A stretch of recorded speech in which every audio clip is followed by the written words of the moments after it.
pastor da igreja vem durante alguns meses expondo Lucas, versículo a versículo, você que nos visita, para mantê-lo informado. E coube a nós essa noite o trecho de Lucas 8, versículo 22 ao 25. Feche seus olhos mais uma vez. Nós te agradecemos, Senhor amado, porque hoje nós podemos levantar a voz neste lugar, estarmos de luzes acesas aqui, com ventiladores ligados, temos certo conforto, fazemos barulho, não precisamos nos esconder, podemos pregar o Teu Evangelho sem impedimento algum.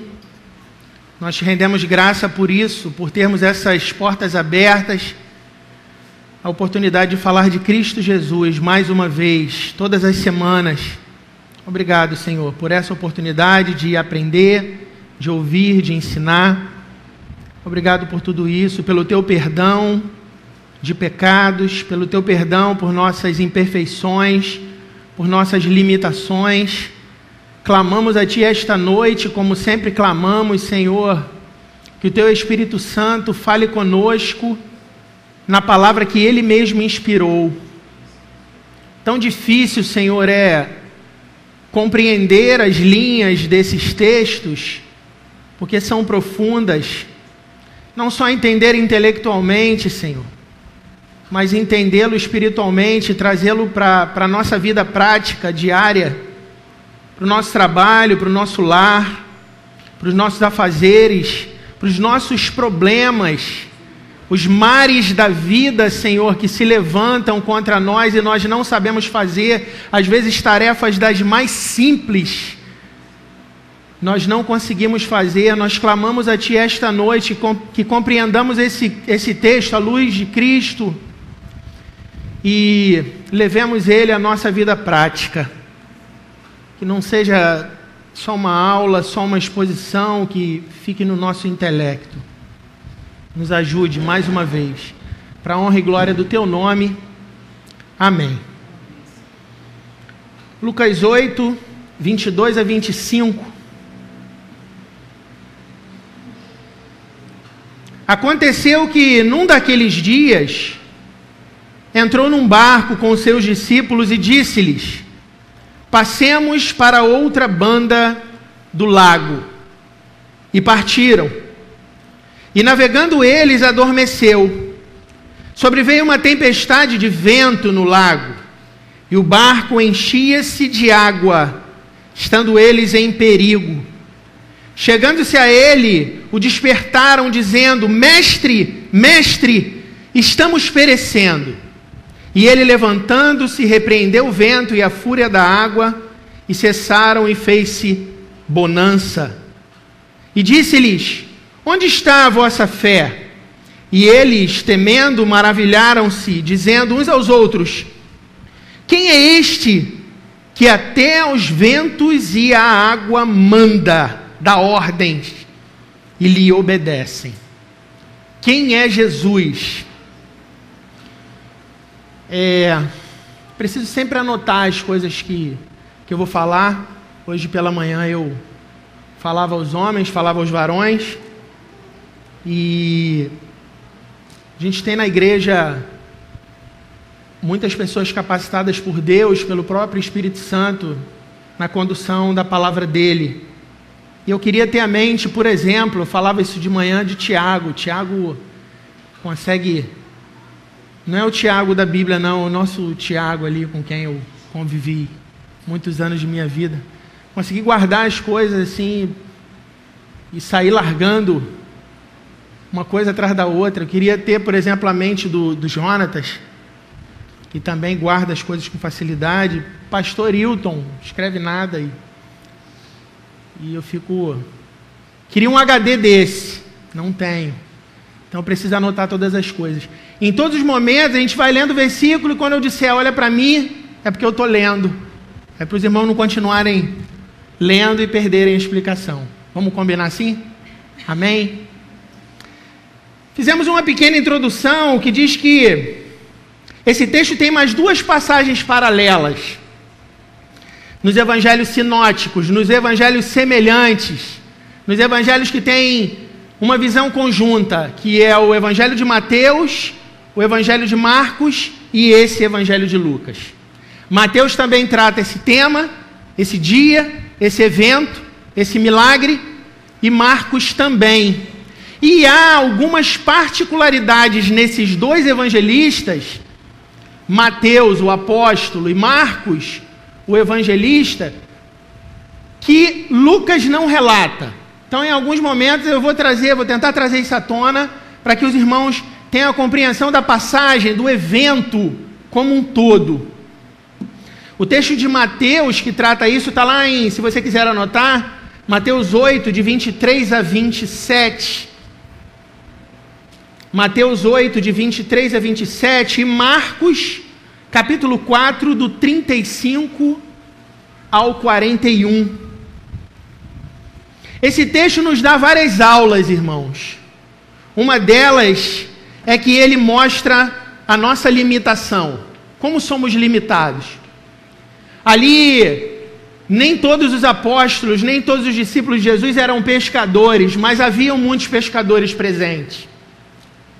Haviam muitos homens do mar, podemos dizer assim, que já haviam passado por situações semelhantes, mas não souberam resolver e clamaram a Jesus. Souberam clamar a Ele, mostrando que nós somos limitados, que até mesmo em tarefas básicas que nós fazemos todos os dias, quando somos confrontados com determinadas situações, que às vezes já passamos semelhantes, não sabemos como resolver. Clamamos a Cristo. Ele nos ensina também sobre as duas naturezas de Jesus. Ele tanto dormiu como o homem que era, tanto resolveu problemas de ordens da natureza. A natureza ele dava ordens, como Deus que era e que é. E nos adverte sobre como compreendemos e vivemos Cristo em nossa vida. Quando essas questões chegam e batem à nossa porta, como a gente reage? Como a gente reage levando o nome de Cristo para a escola, levando o nome de Cristo para o trabalho, levando o nome de Cristo à nossa família? Como tem sido esse rótulo de Jesus que nós carregamos diariamente, dizendo que somos cristãos? Como reagimos em momentos como esse? No verso 22, vamos ler de novo um por um. Aconteceu que num daqueles dias entrou num barco com os seus discípulos e disse-lhes: passemos para outra banda do lago, e partiram. Olhem para mim. Esse trecho começa com a expressão num daqueles dias. Dias de muito trabalho. Quem vem acompanhando o que tem acontecido, Jesus, direto nos seus ensinos, suas caminhadas, seus dias cheios, seus dias pesados, seus dias de muitas tarefas, muita adoração ao Senhor, com o seu próprio corpo, com a sua própria alma, com o seu próprio espírito. Jesus estava cansado. Foi um dia trabalhoso, muito trabalho e desassossego. Logo, esse foi mais um dia cansativo na carreira terrena de Cristo Jesus. No Evangelho de Marcos, nesse trecho aqui, nos é relatado que já era noite, já era tarde. Ou seja, durante todo o dia ele trabalhou e agora ele buscaria refúgio para usufruir de um momento de descanso e de paz. O barco foi esse lugar. Um momento de descanso e de paz. Isso já nos dá uma lição. Todos nós precisamos disso. Todos nós precisamos de certa desplugada, de certo descanso. O dia de sábado foi feito para isso. Deus nos deu um dia para que cessássemos nossas tarefas e cuidássemos de nós. Lucas narra o Mar da Galileia como um grande lago. O texto de Lucas nos diz que era um lago, mas esse aqui é o Mar da Galileia. Ele é o próprio Rio Jordão. Você que tem vindo às quintas-feiras, as aulas que nós temos tido, nós vemos que, em algum momento nós falaremos isso, que essa mensagem tem muito a ver com o que eu aprendi com o Tiago quinta-feira, do Deus que mexe na natureza, e a gente vai ver isso aqui hoje. Então, assim, o texto que nós estamos passando às quintas-feiras, o texto de Josué, dizem que eles atravessaram o Rio Jordão. Muito pesada a correnteza. Em algum momento, o Rio Jordão, que desce dos montes pela área ali da Turquia, ele vem descendo, entra na Palestina, em algum momento esse rio ele se abre, formando um grande, imenso lago, e depois se fecha de novo, novamente o Rio Jordão, e vai morrer no Mar Morto, abaixo até mesmo do nível do mar Mediterrâneo. Logo, o Mar da Galileia, na realidade, é o Rio Jordão largão. Havia correntezas ali, e eram muitas vezes acometidos de tempestades ali. Ele também tinha esse nome, Tiberíades, porque Herodes Antipas homenageou o imperador Tibério César, dando nome à cidade à margem esquerda do Mar da Galileia. Essa cidade acabou apelidando esse mar, esse lago, Mar da Galileia, de Mar de Tiberíades. O descanso era necessário, o descanso de Jesus. Seu dia foi cansativo, ele precisava de um sossego, mas na realidade Jesus tinha em mente dar outra aula aos seus discípulos. Uma aula de que ele era o Deus Eu Sou do Antigo Testamento. Precisava descansar como um homem e agiria de forma sobrenatural como nenhum homem pode agir. Quem é esse que até os ventos, até a água, ele dá ordens? Esse texto nós vamos ver claramente suas duas naturezas. No verso 23, navegando eles, adormeceu, sobreveio uma tempestade de vento no lago, e o barco enchia-se de água, estando eles em perigo. Vem comigo aqui, fecha junto comigo.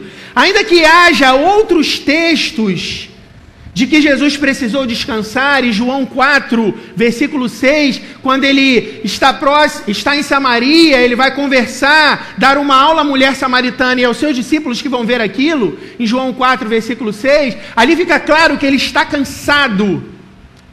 Ainda que haja outros textos sobre o cansaço de Jesus, esse é um único evento que diz que Jesus dormiu. Fica clara a sua natureza humana aqui. Lembremos que a genealogia de Lucas o amarra à raça humana, e a gente já viu isso em Adão. Está lá no capítulo 3, a gente viu isso. Quando iniciamos o livro de Lucas com o pastor, passamos por sua genealogia, capítulo 3, do versículo 28 ao 38. A genealogia de Jesus é amarrada a Adão, a raça humana. Isso nos ensina pontos importantes, irmãos. Esse descanso, ele dormiu. Isso nos ensina pontos muito importantes. Jesus não foi um anjo melhorado, como pregam algumas seitas. Algumas seitas dizem que Jesus foi só uma emanação espiritual. Jesus não teve um corpo perfeito como nós temos, carne, sangue, ossos, nervos, músculos. Se essa heresia no primeiro século tivesse se consolidado, o cristianismo teria problemas. E há documentos como Colossenses que são muito claros na humanidade de Jesus. Jesus precisou ser um homem perfeito, ter um corpo como o nosso, para que morresse e derramasse o seu sangue totalmente. para que a obra fosse perfeita, para que ressuscitasse perfeitamente. Então Jesus não é um anjo melhorado como pregam algumas seitas. Jesus foi perfeitamente homem. Lucas nos relatou que ele cresceu em sabedoria, estatura e em graça diante de Deus e dos homens. Já vimos isso em Lucas 2:52. Lucas também nos narra em Atos 2:22 que ele foi homem aprovado diante de todos os que o viram. Jesus se desenvolveu saudavelmente em todas as áreas da vida, espiritual, intelectual, física e pessoal. O crente precisa desenvolver essa vida completa em Cristo Jesus. Durante muitos anos eu ouvi dizer, e isso é escolher uma palavra legal aqui, é uma besteira enorme, uma falácia. O diabo não tira férias e o crente também não pode tirar. Não tem nenhum fundamento tais coisas. A gente precisa entender o que a gente precisa ser em cima do que Cristo foi. E se Cristo precisou descansar seu corpo, nós também precisamos. Precisamos desse sossego. E precisamos desenvolver-nos nas mesmas áreas. Crente que é só igreja, crente que é só trabalho, crente que é só amor. Não. Crente que é só estudo. Desenvolver em todas as áreas. Por causa do termo tempestade nesse versículo, pode nos passar a ideia de que chovia também, mas não. Era uma tempestade só de vento. Isso fazia com que as águas do mar entrassem no barco e eles iriam afundar a qualquer momento. Verso 24. Chegando-se a ele, o despertaram, dizendo: Mestre, mestre, estamos perecendo. Podemos fazer até uma peça, né? Com isso, essa ênfase. Podemos botar o Iago de Jesus e tal, e a gente acordando ele: Mestre, mestre, estamos perecendo, nos ajude. E ele, levantando-se, repreendeu o vento e a fúria da água, e cessaram, e fez-se bonança. Simples assim. Desse jeito. O mesmo Deus que abriu o Mar Vermelho no Antigo Testamento, voltar um pouquinho, o mesmo Deus que encheu a terra com águas, na época de Noé, o mesmo Deus que abriu o Mar Vermelho para que o povo passasse, e eu aprendi isso quinta-feira, com duas paredes, porque era um mar, o mesmo Deus que abriu o Rio Jordão numa parede só, fechou as correntezas lá na sua nascente, e todos puderam passar a pé seco com Josué. Ele dominava, a natureza está em suas mãos. É o mesmo Deus que nós vemos nesse texto. É Cristo. É Jesus. Aquele que dormia como homem por estar cansado. É o mesmo Deus. Vamos lá, vamos combinar uma parada? Que fez até a tempestade.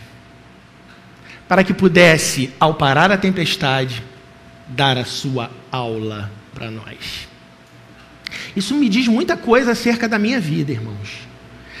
Acerca dos sofrimentos, das turbulências que eu passo na vida e que eles podem, em Cristo Jesus, me ensinar alguma coisa. Me fazer crescer, me fazer dar um passo, me fazer entender, compreender e confiar no Deus que eu creio. Então, assim, vamos lá. Já tinham visto milagres de Jesus, vários deles. E ao chegarem-se nele, souberam exatamente quem procurar. Quantas vezes, irmão, não é que nós não devamos granjear amigos, não é que nós não devamos confiar as nossas histórias, as nossas dificuldades. Sim, devemos fazer isso. Temos que ter amigos. A igreja é uma manifestação da graça para que isso ocorra, para que a gente desenvolva isso. Mas nós precisamos contar as nossas limitações para Cristo Jesus. Precisamos dizer exatamente aquilo que estamos pensando e sentindo. Estamos aprendendo isso em Jó. Apesar de toda a limitação de Jó, de seu entendimento, errava o alvo toda hora, ele era ele mesmo. Ele não fingia ser, na presença de Deus, aquilo que ele não era. Eu sou músico, dizem, cadê o Renan? Renan, cadê o Ferraz? Ferraz, onde está você? Ferraz, do lado do retrato do Renan. Jonatas, pessoas com quem eu toquei essa noite. Dizem que o baterista não é músico, né? Isso sempre me trazia uma certa tristeza, né? Porque a música é harmonia, melodia e ritmo. Baterista só tem ritmo, né? Aí tu ficou triste agora também, né? Tu não sabia dessa. Então, assim, eu convivi com muitas pessoas nesse meio musical. E, infelizmente, é um meio que nós temos muitos profissionais das cordas, das baquetas, do sopro, que não são crentes. Não são cristãos. Às vezes nós vemos isso no detalhe, ali no convívio. Uma vez, um músico me contou alguma coisa sobre isso, se não é uma história minha, que ele estava num ensaio, enquanto isso tinha alguém no telefone que ia tocar ali junto, falando com alguém do outro lado da linha. Como é que é, rapaz? Eu vou aí, tem moleque aqui não, coisa e tal. Tu tá pensando o quê? Que eu vou aí, vou fazer, vou acontecer e tal. Todo mundo vendo aquilo e tal. Na hora de orar, pediram para o guerreiro orar. Senhor, na tua augusta e magnífica presença, parecia outra pessoa. A voz muda, os tiques são outros, as manias, fala palavras que nem deles são e não sabe nem o que são. Precisamos ser nós mesmos na presença de Deus, irmãos. Precisamos revelar a Ele, apesar dele saber tudo, e saber que aquilo um dia até ia acontecer, tudo isso, Ele é Deus. Mas não podemos fingir na presença de Deus, nós temos que ser, de fato, aqueles que somos, sem mudar voz, sem aquele evangeliquez que permeia nas igrejas e a gente aprende a falar. A gente precisa ser a gente mesmo. E eles souberam disso. Eles foram eles mesmos na presença de Jesus, porque era só Ele que podia resolver. Era Ele. Vários pescadores no barco com medo da tempestade, vários que talvez já tivessem passado por situações assim, mas clamaram a Cristo por medo e por reconhecerem suas limitações. Clamaram a quem tinham que clamar. Jesus repreendeu o vento e a fúria da água, demonstrando controle total sobre a natureza que foi feita por meio dele e para a glória dele. João 1, de 1 a 3, Hebreus 1, de 1 a 3, Colossenses 1, 15 e 16. É tudo dele, tudo regido por ele. Logo após isso, houve grande bonança, ou seja, o oposto de tudo o que estava acontecendo. Jesus não só acalmou a tempestade, mas tornou tudo calmo instantaneamente. Vamos lá no Salmo 89, verso 8 e 9.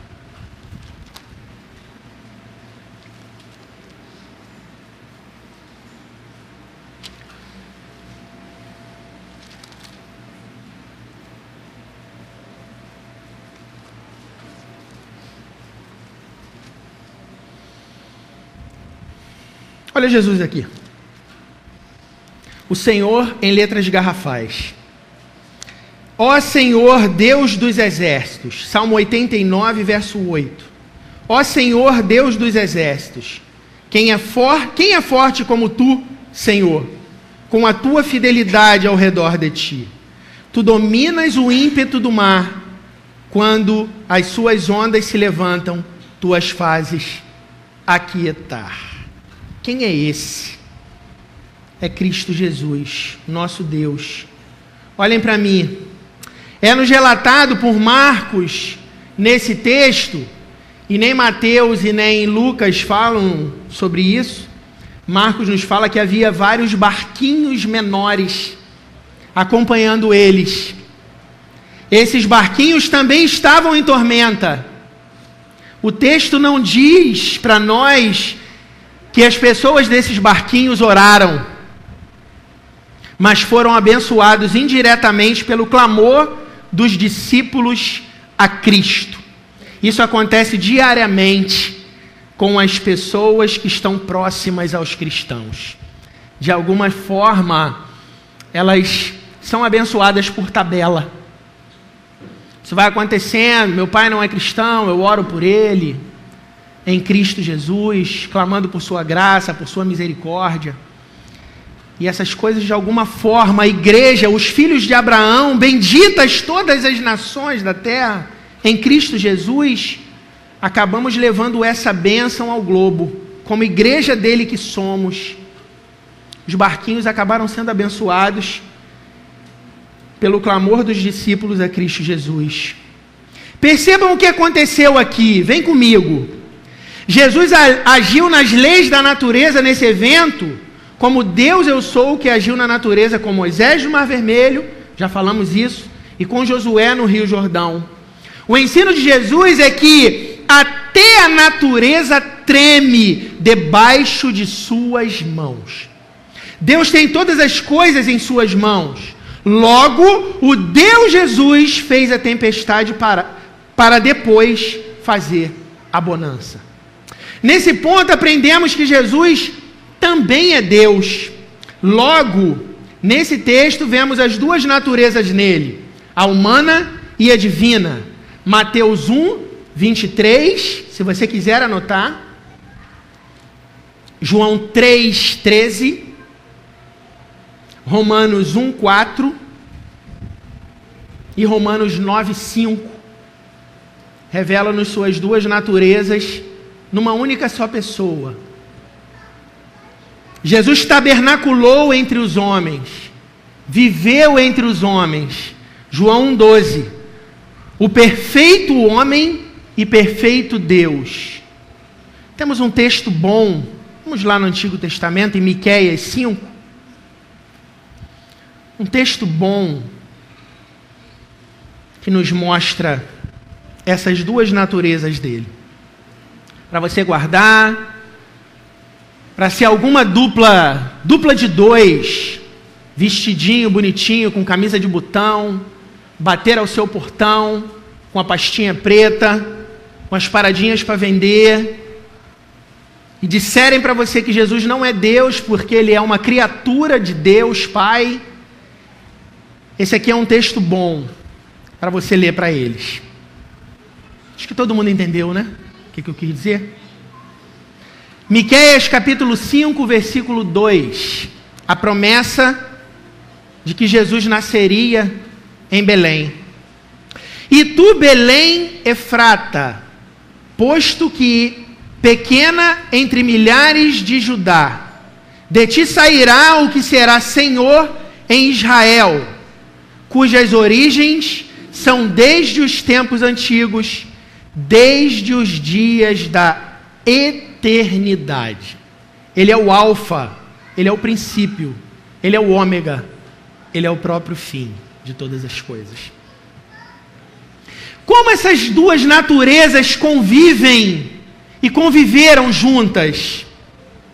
Ainda que haja textos claros sobre isso, nossa limitação nos permite que só compreendamos pela fé. E uma fé que só pode vir do próprio Deus, que nos deu uma mente convertida a Cristo Jesus. Verso 25 e último, para a gente terminar. Após fazer tudo isso, Jesus se dirige a eles, dizendo-lhes: Onde está a vossa fé?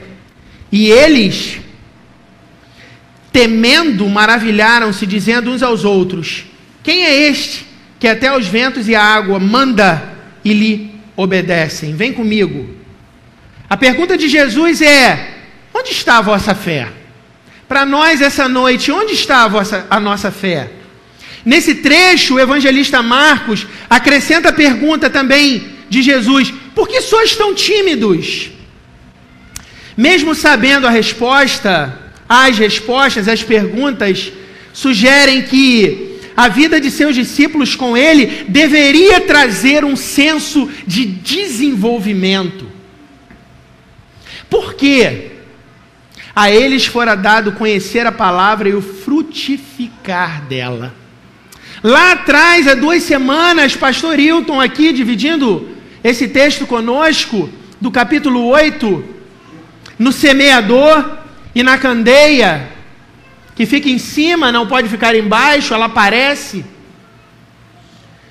Esse texto do semeador encerra dizendo que uns compreenderão a palavra e frutificarão aquilo que aprende. E eles foram os primeiros. A vida cristã, pela pergunta de Jesus, mesmo que as tempestades da vida nos tragam medo, não sei como resolvê-la, a vida cristã precisa me trazer desenvolvimento. Preciso andar, preciso crescer, eu preciso caminhar. Onde está a vossa fé? Maravilharam-se. Quem é esse? Mateus acrescenta: que homem é esse? O que viram, temeram. Antes, temeram a tempestade que os assolava. Que interessante. Olharam para o tempo, olharam para o vento, olharam para as águas do mar, olharam para tudo, todas as circunstâncias, temeram tudo isso. Nós vamos morrer. E agora alguém resolveu a tempestade na frente deles. Eles temeram quem é maior do que a tempestade. Eles foram tomados de temor porque estavam diante do próprio Deus. Como nós agimos diante do próprio Deus? Quem é esse? É bem possível que muitos cristãos saibam responder a essa pergunta quando confrontados em seus estudos devocionais, sentados em sua cama. É fato que pregadores e professores possam responder a essa questão em seus estudos na escrivaninha, preparando aulas, sermões e pregações. Quem é esse? Podemos dar respostas perfeitas biblicamente. Montarmos um quebra-cabeça sobre Cristo, sobre tudo que Ele é. Quando estamos sentados na nossa cama com uma prancheta, com a Bíblia aberta, alguns livros, quando estamos preparando aulas, quando estamos preparando pregações, podemos montar bem estruturado, uma teologia bem sistematizada. Mas quem é Jesus para nós quando estamos atolados em problemas que não temos a mínima noção de como resolvê-lo? Que já nos esgotou todos os recursos. Que as pessoas com quem convivemos já não sabem dizer mais nada para a gente. E bíblicas. Deus está contigo, Deus está no controle, estamos juntos. Quem é Jesus para nós quando não temos a mínima noção mais do que fazer? Tenho algumas aplicações para esse texto essa noite. É perfeitamente possível temores e ansiedades invadirem os corações dos servos de Cristo quando passam por tempestade. Isso nos humilha e derruba o nosso orgulho, nos mostrando quanto somos limitados a ponto de não sabermos salvar a nós mesmos. E muitas vezes em situações que eu pensava aquilo com os outros. Se fosse eu, fazia assim, isso é tranquilo. Tem um texto que diz isso, é só fazer, porque Paulo já falou, porque João já explicou. Tem uma passagem de Jesus, fulano não sabe, é só aplicar. E quando vivemos? Nos humilha porque nos mostra, derruba nosso orgulho, derruba nossa prepotência, derruba nosso queixo em pé lá no teto, porque a gente vê que a gente é igual a todo mundo. Eu fazia isso sempre e achei que pudesse, não pode. Senhor, salva-me, porque eu estou perecendo. O mediador que somos ensinados a confiar precisou repousar. O labor da obra do Pai consome uma pessoa diariamente. E isso necessita de descanso. Isso é fato, irmãos. Fato. Descanse. Todos nós precisamos descansar. E outra, temos alguém ao lado do Pai que sabe perfeitamente quais são as nossas limitações. Hebreus 2, do 16 ao 18. Esse texto é muito bom lermos essa noite. Vamos lá. Hebreus 2.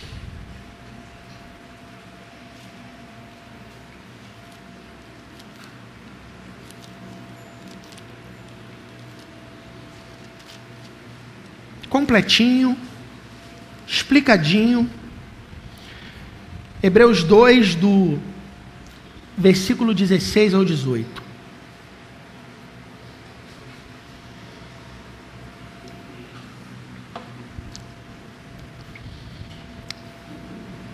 Porque, na verdade, ele não tomou os anjos, mas tomou a descendência de Abraão.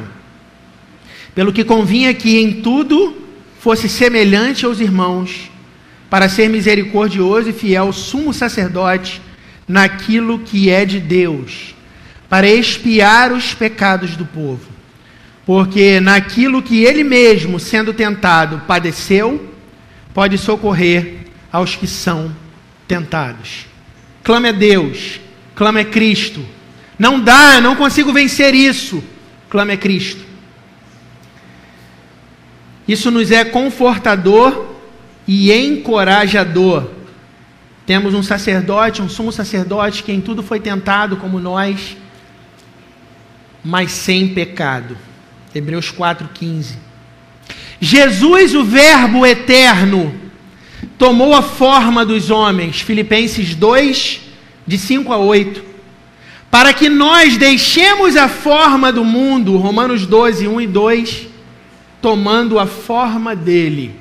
Gálatas 4, 19. A cada dia que passa, nós devemos andar, desenvolver, abandonar pecados que cometemos diante desse Deus. Ao conhecê-lo, ao saber quem ele é, o poder que ele tem, tudo que ele é, nós devemos abandonar a nossa vida pregressa. Qual a resposta do homem ao que vê, quando até as leis da natureza são dirigidas por esse Deus? Como reagir? Como se portar?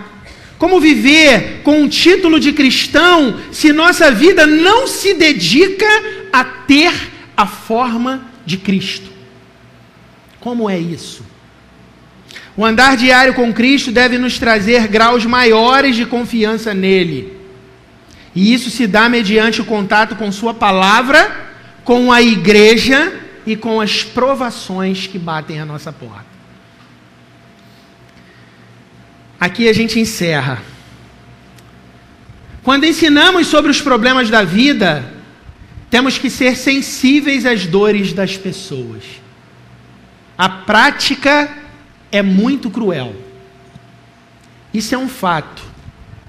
Nossos conselhos e ensinos devem sempre nortear os aflitos à presença de Cristo.